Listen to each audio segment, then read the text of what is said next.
My dear students, what are articles and where should they be used? These all are the common questions in our students' mind. Therefore, in this video, I try to give the complete information about the articles. Okay, this is Raju. Welcome to Smart 20. Yes my dear students, ಇದು part 1 articles ಮೇಲೆ ಇರುವಂಥ video.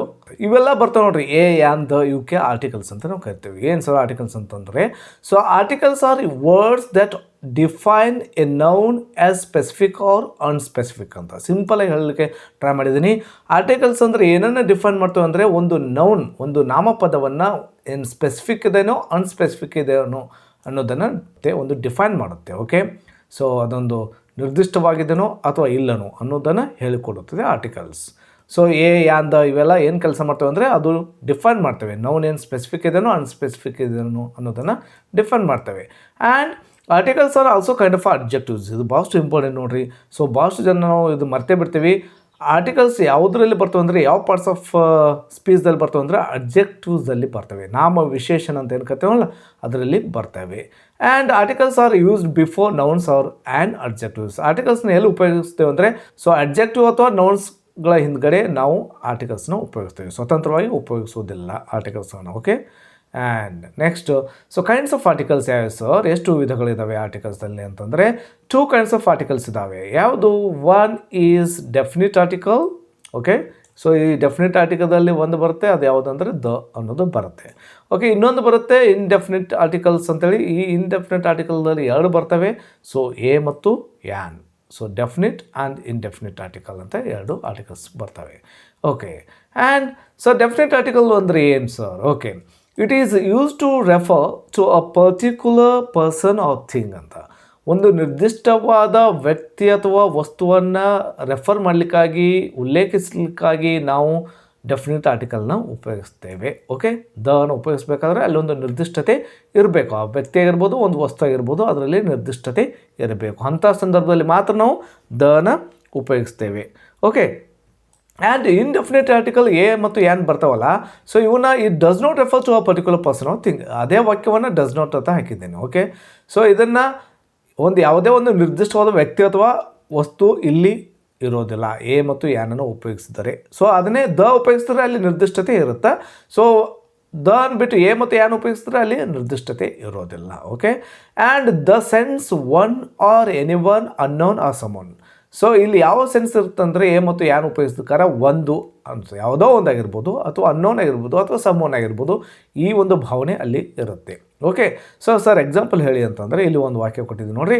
I want A book, I want A book, A book, ನನಗೆ ಒಂದು book ಬೇಕು, ಯಾವುದೋ ಒಂದು book ಅಂತ, any one. So ಇದಕ್ಕೆ ಇಂಡೆಫಿನಿಟ್ ಅಂತ ಕರಿತೀವಿ, ಎ ಅಂತ ಉಪಯೋಗಿಸ್ತೀವಿ. ಯಾವುದೋ ಒಂದು ಬುಕ್ಕು ನನಗೆ ಬೇಕು. ಆ್ಯಂಡ್ ಅದನ್ನೇ ಐ ವಾಂಟ್ ದ ಬುಕ್ ಅಂತಂದರೆ, so A particular kind book ಅಂತ, ಒಂದು ನಿರ್ದಿಷ್ಟಪಡಿಸಿದಂಥ ಬುಕ್ ನನಗೆ ಬೇಕಾಗಿದೆ ಅಂತೇಳಿ, ಅದಕ್ಕೆ ಡೆಫಿನಿಟ್ ಅಂತ ನಾವು ಕರಿತೀವಿ. Okay, I want A book ಅಂದರೆ ಯಾವುದೋ ಒಂದು book. So I want the book ಅಂದರೆ ಒಂದು ಪರ್ಟಿಕ್ಯುಲರ್ ಆದ ಬುಕ್ ನನಗೆ ಬೇಕು ಅಂಥೇಳಿ. ಸೊ ಇಲ್ಲಿ ನಿರ್ದಿಷ್ಟತೆ ಇದೆ, ಇಲ್ಲಿ ನಿರ್ದಿಷ್ಟತೆ ಇಲ್ಲ. ಓಕೆ, ಸೊ ಇನ್ನೂ ಅರ್ಥ ಮಾಡ್ಕೊಳ್ಳೋಣ ಇಲ್ಲಿ.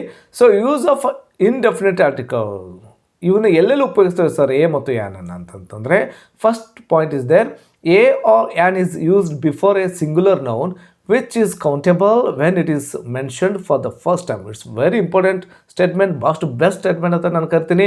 ಯಾಕಂದರೆ ಕಂಪ್ಲೀಟಾಗಿ ಇನ್ಫಾರ್ಮೇಷನ್ ಕೊಡ್ತಾ ಇದೆ.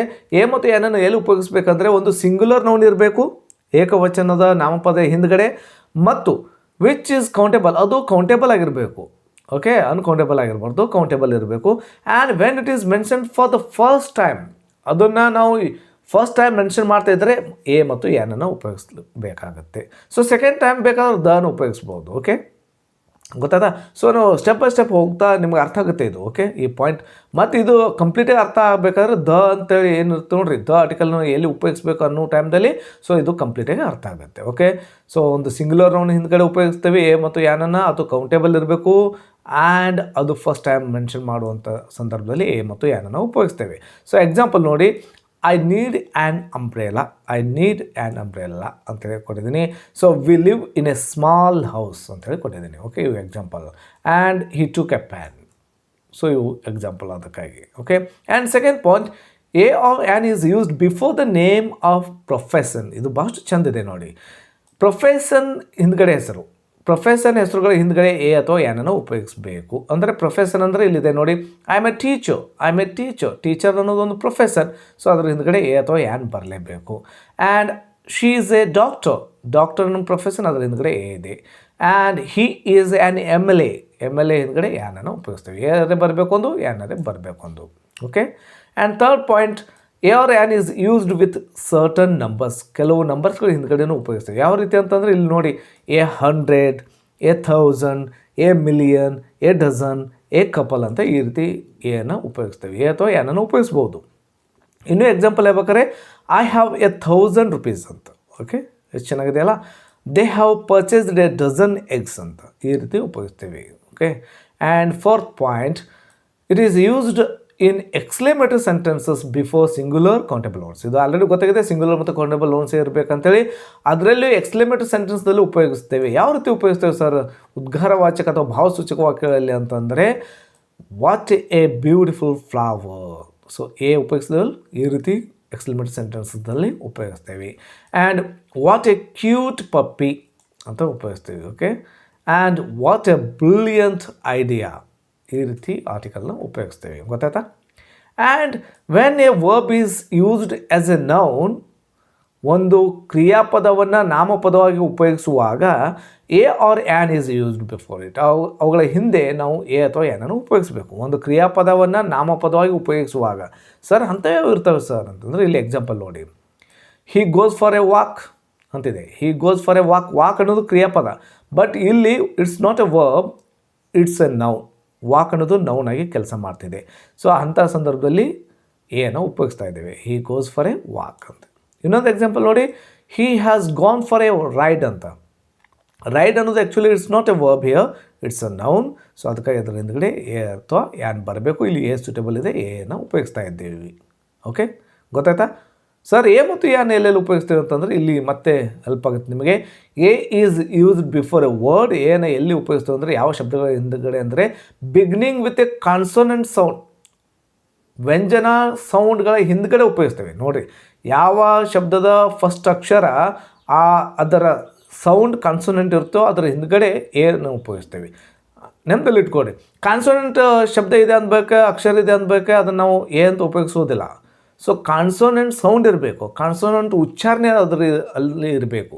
ಸೊ ಆ ಫಸ್ಟ್ ಲೆಟ್ರದಲ್ಲಿ ಸೊ ಕಾನ್ಸೋನೆಂಟ್ ಉಚ್ಚಾರಣೆ ಇದ್ದರೆ ಅಲ್ಲಿ ಏನು ಉಪಯೋಗಿಸ್ಬೇಕು. ಎಕ್ಸಾಂಪಲ್ ಇಲ್ಲಿ ನೋಡಿ, ಎ ಪ್ಲೇ ಗ್ರೌಂಡ್, ಪ ಅನ್ನೋದು ವ್ಯಂಜನ.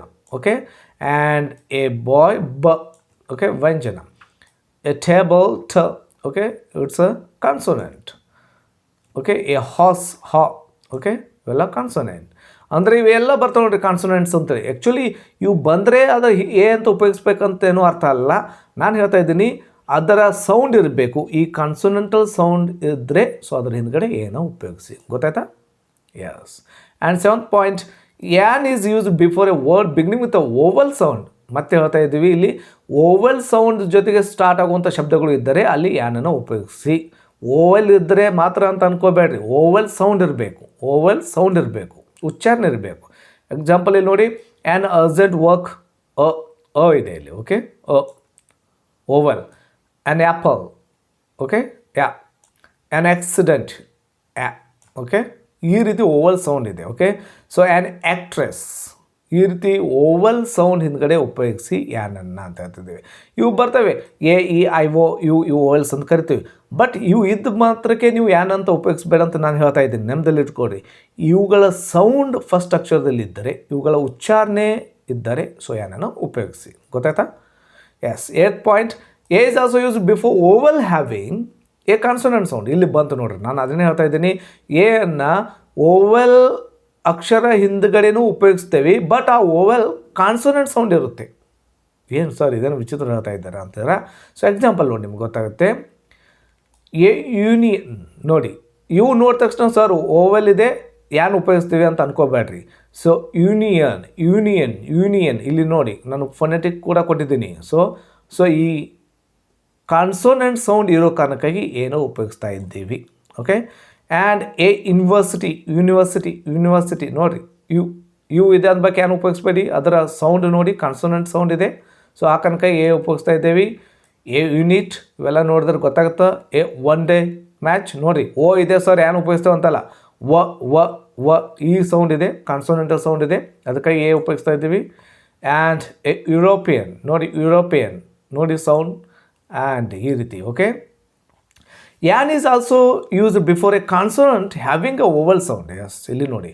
ಸೊ ಕಾನ್ಸೋನೆಂಟ್ ಹಿಂದ್ಗಡೆ ಕೂಡ ನಾವು ಆ್ಯನನ್ನು ಉಪಯೋಗಿಸ್ತೇವೆ, ಬಟ್ ಅದು ಓವೆಲ್ ಸೌಂಡನ್ನು ಹೊಂದಿರುತ್ತದೆ. ಓಕೆ, ಸ್ವರದ ಉಚ್ಚಾರಣೆ ಹೊಂದಿರ್ತದೆ. ಸರ್ ಅದೆಂಥವು ನೋಡಿ ಇಲ್ಲಿ. ಆ್ಯನ್ ಅವ ಎಸ್ ಸೈಲೆಂಟ್ ಇದೆ, ಓ ಅ ಅ ಇಲ್ಲಿ ಉಚ್ಚಾರ ಆಗ್ತದೆ ಆರ್. ಓಕೆ, ಇಲ್ಲಿ ಓವೆಲ್ ಸೌಂಡ್ ಇದೆ. An M A degree M E A vowel sound ಇದೆ, ಯಾನ್ ಉಪಯೋಗಿಸ್ತಾ ಇದ್ದೀವಿ. ಸರ್ ಎಮ್ ಇದೆ ಕಾನ್ಸೋನೆಂಟ್ ಇದು ಎ ಉಪಯೋಗಿಸ್ಬೇಕಂತೇನಲ್ಲ. An M L A, so ಗೊತ್ತಾಗ್ತಾ ಇದೆನಾ.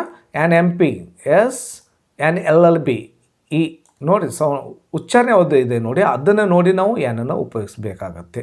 An X ray S, an honourable minister honourable. Okay, so ಈ ರೀತಿ ಉಪಯೋಗಿಸ್ತೇವೆ. ಸರ್ ಎಲ್ಲೆಲ್ಲಿ ಉಪಯೋಗಿಸ್ಬಾರ್ದು ಸರ್ ಎ ಮತ್ತು ಆ್ಯನನ್ನು ಅಂತಂದರೆ, a or an is not used ಎಲ್ಲೆಲ್ಲಿ ಉಪಯೋಗಿಸ್ಬಾರ್ದು ಅಂತಂದರೆ, ಎ ಪ್ಲೂರಲ್ ನೌನ್ ಹಿಂದ್ಗಡೆ ಉಪಯೋಗಿಸಬೇಡಿ. ಓಕೆ, ಬಹುವಚನಗಳು ಇರ್ತಾವೆ ನೋಡ್ರಿ, ಅದ್ರ ಹಿಂದ್ಗಡೆ ಎ ಮತ್ತು ಆ್ಯನನ್ನು ಉಪಯೋಗಿಸಬೇಡಿ, ಯಾಕಂದರೆ ಇವು ಸಿಂಗಲ್ ಅನ್ನೋದು ತೋರಿಸುತ್ತದೆ. ಓಕೆ, ಏಕವಚನವನ್ನು ತೋರಿಸುವಂಥ ಇದ್ದರೆ ಮಾತ್ರ ಉಪಯೋಗಿಸಿ, ಪ್ಲೂರಲ್ ಇದ್ದರೆ ಉಪಯೋಗಿಸಬೇಡಿ. ಡಾಗ್ಸ್, ಬುಕ್ಸ್, ಪೆನ್ಸ್, ಗರ್ಲ್ಸ್ ಇವುಗಳ ಹಿಂದೆ ಎ ಡಾಗ್ಸ್ ಎ ಬುಕ್ಸ್ ಅನ್ನಲಿಕ್ಕೆ ಹೋಗಬೇಡಿ, ಇದು ಕಾಮನ್ ಎಲ್ರಿಗೂ ಗೊತ್ತಿದೆ. And second point, it is not used with uncountable nouns. ಈ ಅನ್ಕೌಂಟೇಬಲ್ ನೌನ್ಸ್ಗಳು ಇರ್ತಾವೆ ನೋಡ್ರಿ, ಅವುಗಳ ಹಿಂದ್ಗಡೆ ಎ ಮತ್ತು ಆ್ಯನನ್ನು ಉಪಯೋಗಿಸಬೇಡಿ. ಸರ್ ಅನ್ಕೌಂಟೇಬಲ್ ನೌನ್ಸ್ ಯಾವ್ಯಾವ ಅಂತಂದರೆ, so advice, furniture, information, news, luggage, scenery ಈ ರೀತಿ ಬರ್ತಾವೆ ನೋಡ್ರಿ, ಇವೆಲ್ಲ ಅನ್ಕೌಂಟೇಬಲ್ ನೌನ್ಸ್ ಹಿಂದ್ಗಡೆ ಎ ಮತ್ತು ಆ್ಯನನ್ನು ಉಪಯೋಗಿಸಬೇಡಿ. ಆ್ಯಂಡ್ ಥರ್ಡ್ ಪಾಯಿಂಟ್, ಎಲ್ಲೆಲ್ಲಿ ಉಪಯೋಗಿಸ್ಬಾರ್ದು ಅಂದರೆ ಮೆಟೀರಿಯಲ್ ನೌನ್ಸ್ ಹಿಂದ್ಗಡೆ ಉಪಯೋಗಿಸಬೇಡಿ ದಯವಿಟ್ಟು. ಮೆಟೀರಿಯಲ್ ನೌನ್ಸ್ಗಳು ಬರ್ತಾವೆ ನೋಡ್ರಿ, ಮೆಟೀರಿಯಲ್ ನೌನ್ಸ್ ಅಂದರೆ ಇವು glass, cloth, bread, wood, wine, wheat ಇವೆಲ್ಲ ಇರ್ತಾವೆ ನೋಡ್ರಿ, ಇವುಗಳ ಹಿಂದೆ ಎ ಗ್ಲಾಸ್ ಎ ಕ್ಲಾತ್ ಅನ್ನಲಿಕ್ಕೆ ಹೋಗಬೇಡಿ. Okay, and it is not used with abstract noun. Abstract ಭಾವಸೂಚಕ ನಾಮಪದಗಳು ಇರ್ತಾವೆ ನೋಡ್ರಿ, example so happiness, pleasure, beauty, love, affection ಇವುಗಳ ಹಿಂದ್ಗಡೆ ಎ ಮತ್ತು ಆ್ಯನನ್ನು ಉಪಯೋಗಿಸಬೇಡಿ. Okay, and the names of meals ಇರ್ತಾವೆ ನೋಡ್ರಿ, ಅವುಗಳ ಹಿಂದೆ ಎ ಮತ್ತು ಆ್ಯನನ್ನು ಉಪಯೋಗಿಸಬೇಡಿ. ಯಾವೆಂದರೆ dinner, supper, lunch. Okay, breakfast ಅದರಿಂದ ಎ ಡಿನ್ನರ್, ಯಾನ್ ಸಪ್ಪರ್ ಇವೇನು ಅನ್ನಲಿಕ್ಕೆ ಹೋಗಬೇಡಿ. ಗೊತ್ತಾಯ್ತಾ? ಇಷ್ಟೆಲ್ಲ ಹೇಳಿದ್ರಿ. ಹಾಗಾದರೆ ದನ ಎಲ್ಲೆಲ್ಲಿ ಉಪಯೋಗಿಸ್ಬೇಕು ಸರ್, ಡೆಫಿನೆಟ್ ಆರ್ಟಿಕಲ್ ದನ ಎಲ್ಲೆಲ್ಲಿ ಉಪಯೋಗಿಸ್ಬೇಕು ಅದನ್ನು ಹೇಳ್ರಿ ಅಂತಂದರೆ ಅದನ್ನು ನಾನು ಮುಂದಿನ ವಿಡಿಯೋದಲ್ಲಿ ಹೇಳ್ತೀನಿ. ಸೊ ಇಲ್ಲಿಗೆ ನನ್ನ ವಿಡಿಯೋ ಮುಗಿತಾ. ಈ ನನ್ನ ವಿಡಿಯೋ ನಿಮ್ಗೆ ಇಷ್ಟವಾದಲ್ಲಿ ಹೆಚ್ಚು ಲೈಕ್ ಮಾಡಿ, ಶೇರ್ ಮಾಡಿ, ಜೊತೆ ಸಬ್ಸ್ಕ್ರೈಬ್ ಆಗೋದನ್ನು ಮರಿಬೇಡಿ. ಯಾಕೆಂದರೆ ನಾನು ಇದೇ ರೀತಿ ವಿಡಿಯೋಗಳನ್ನು ಮಾಡ್ತಿರ್ತೀನಿ, ಅವು ಆಟೋಮೆಟಿಕ್ಕಾಗಿ ನಿಮಗೆ ತಲುಪ್ತಾ ಇರ್ತವೆ. Thank you for watching. Have a nice day.